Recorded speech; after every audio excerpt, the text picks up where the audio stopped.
Queridos hijos, en el corazón de Jesús y de María Santísima, celebra la Iglesia la fiesta del Santísimo Rosario, fiesta maravillosa con la cual no podemos hacer sino dar gracias al cielo de todas las gracias, de todas las bendiciones que una y otra vez hemos recibido en el transcurso de nuestra vida, gracias al Rosario de la Santísima Virgen María. Y la historia del Santísimo Rosario, puesto que hoy día es la fiesta del Rosario de María, es muy interesante, porque hasta el siglo XII no es que no hubiera nada, sino que ya los monjes tenían unas cuentas para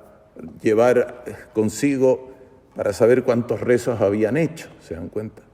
Entonces había algo que va a servir para el rosario. Estaba el Padre Nuestro, obviamente, que lo enseñó nuestro Señor. Estaba el credo apostólico, que recibimos los apóstoles, y el Ave María, que estaba solo su primera parte, es decir, el saludo del Arcángel San Gabriel a la Madre de Dios, y junto con ello las palabras de Santa Isabel a la Santísima Virgen. Pero la segunda parte del Ave María no estaba todavía. Eso va a ser posterior. Entonces, entre los monjes estaban estas cuentas de oraciones,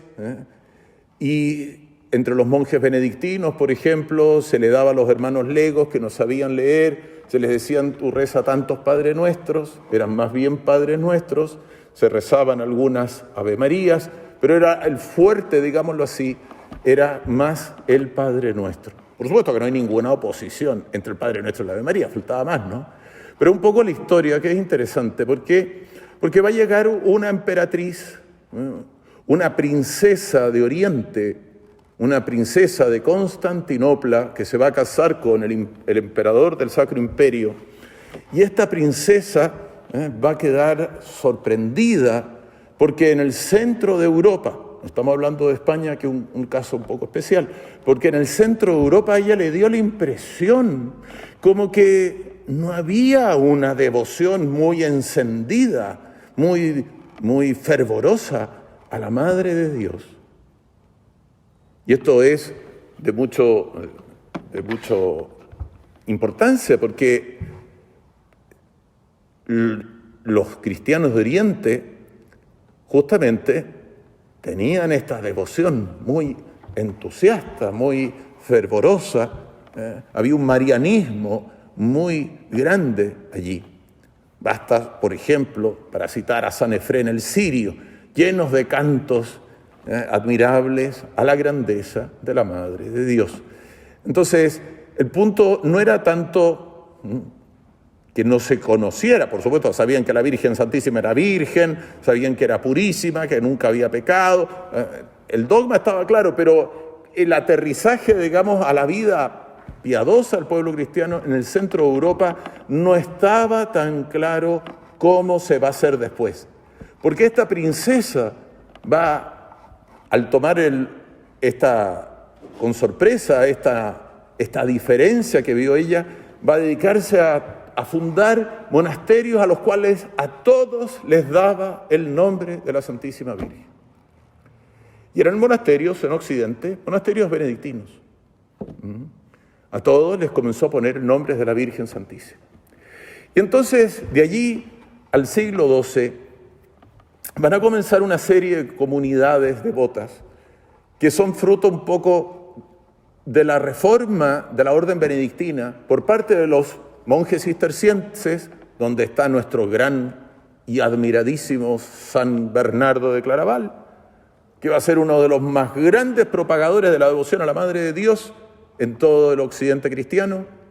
Va a estar, por otra parte, la nueva fundación que hemos celebrado ayer, del gran San Bruno, de la Cartuja,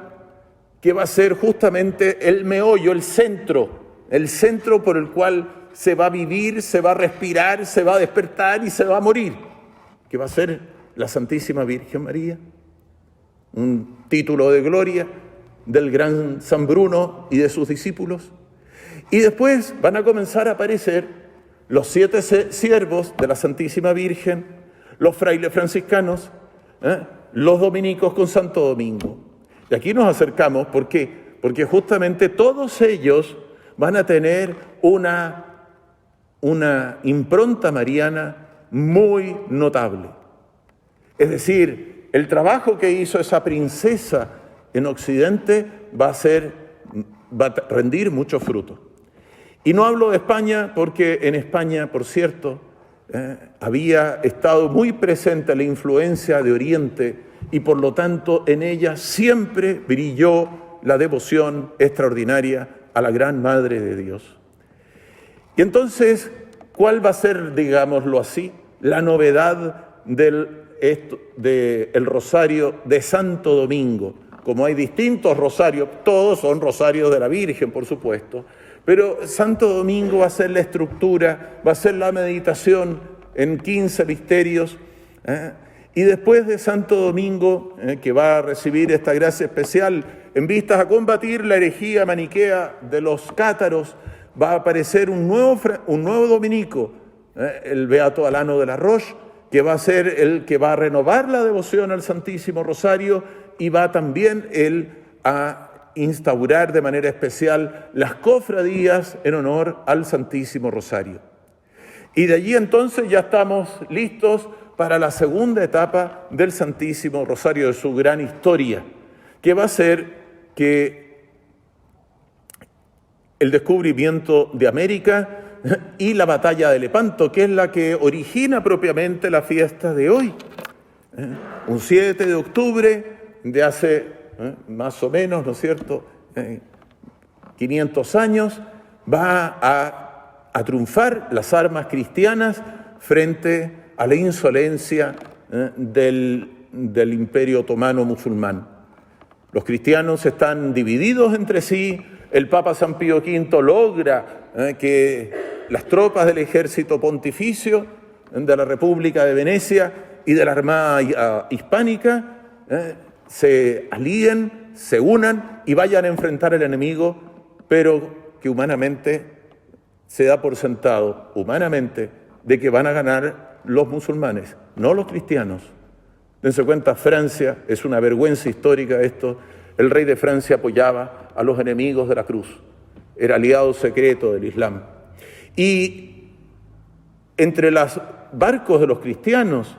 y esto es un hecho histórico magnífico, está que en la vela de uno de ellos está grabado la impronta de la Virgen Santísima de Guadalupe, la Virgen tal como se ha manifestado en México a Juan Diego. Y los cristianos van rezando su rosario dispuestos a la muerte, porque no querían pasar por gallinas, evidentemente, y van a la guerra y van a enfrentarse con la potente flota otomana, pero sin ninguna perspectiva de triunfo. Y resulta que al mismo tiempo el Papa San Pío V, hombre extraordinario, bendición de Dios dada a la Iglesia de aquel momento, que va a ser el gran implementador del Concilio de Trento, va a organizar al pueblo cristiano en procesiones, él dando el ejemplo a pata pelada por las calles de Roma, implorando del cielo a la Madre de Dios que se apiade de los cristianos, que tenga misericordia de nosotros. No nos merecemos la victoria contra los infieles, porque los cristianos hemos pecado mucho. No nos merecemos la victoria, pero ella es la Madre y la Reina de las misericordias, que se apiade de sus pobres hijos, nosotros que somos unos pobres pecadores.